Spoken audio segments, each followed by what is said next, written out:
Shalom, Bapak, Ibu, dan saudara-saudari yang terkasih di dalam Tuhan.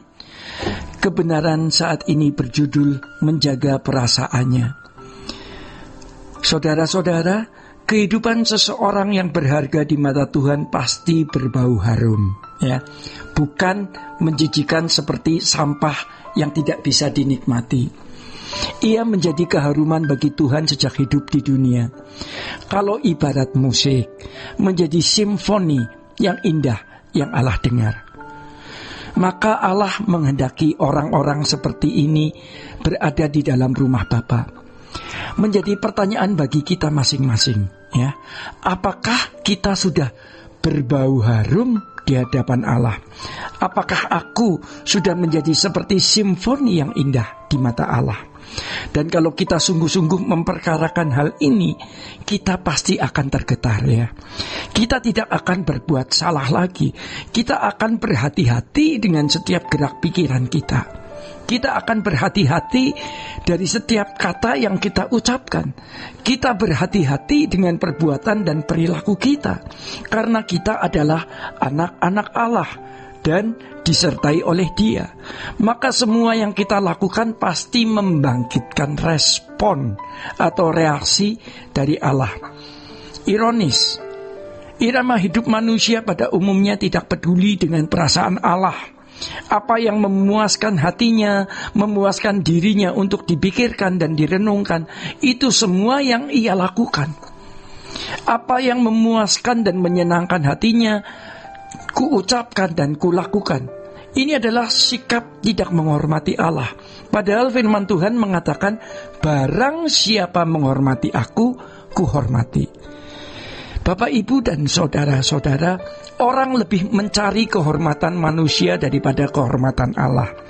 Jadi kalau kita sungguh-sungguh takut akan Allah, menghormati Allah, ya, dengan menjaga perasaannya, dengan menjaga perasaan Allah.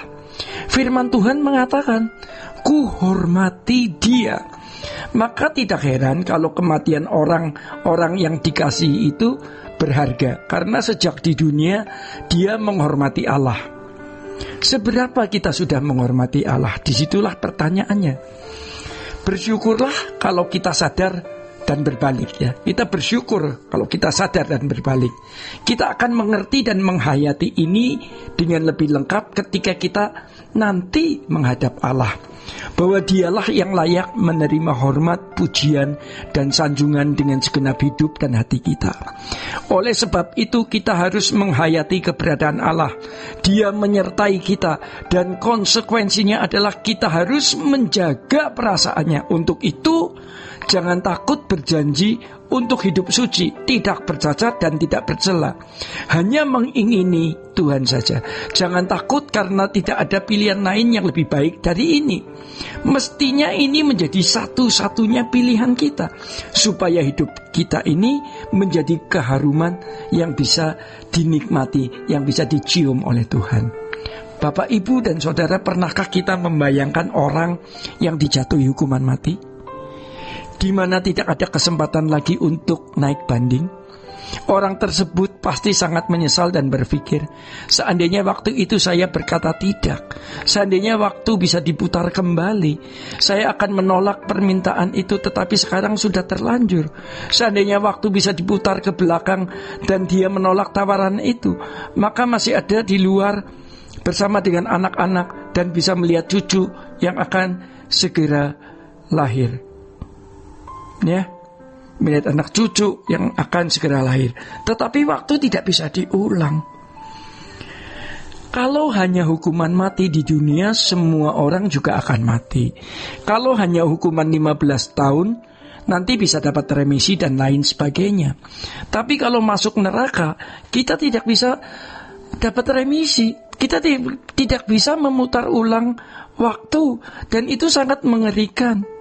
Jadi bersyukur kalau kita sekarang menghadapi banyak masalah yang akhirnya membuat kita dapat melihat kemuliaan Allah, atau mengerti kemuliaan Allah, atau bisa menghayatinya dengan benar.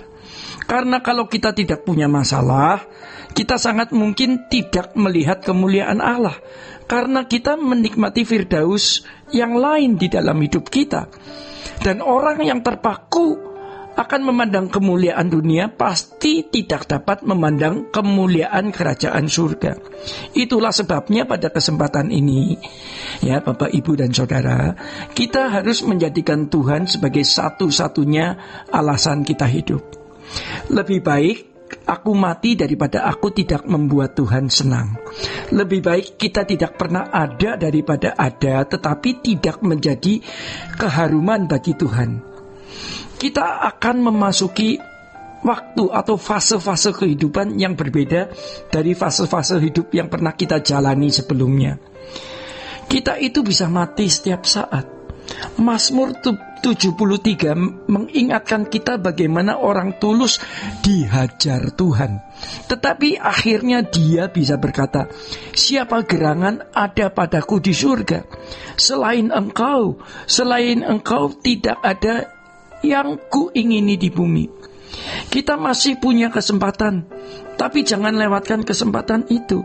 Jangan mendengar suara daging atau setan yang berkata, percuma, nanti kamu juga berdosa lagi.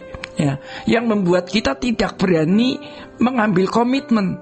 Ya, jangan memberi peluang iblis untuk berpangkal dalam pikiran dan hati kita.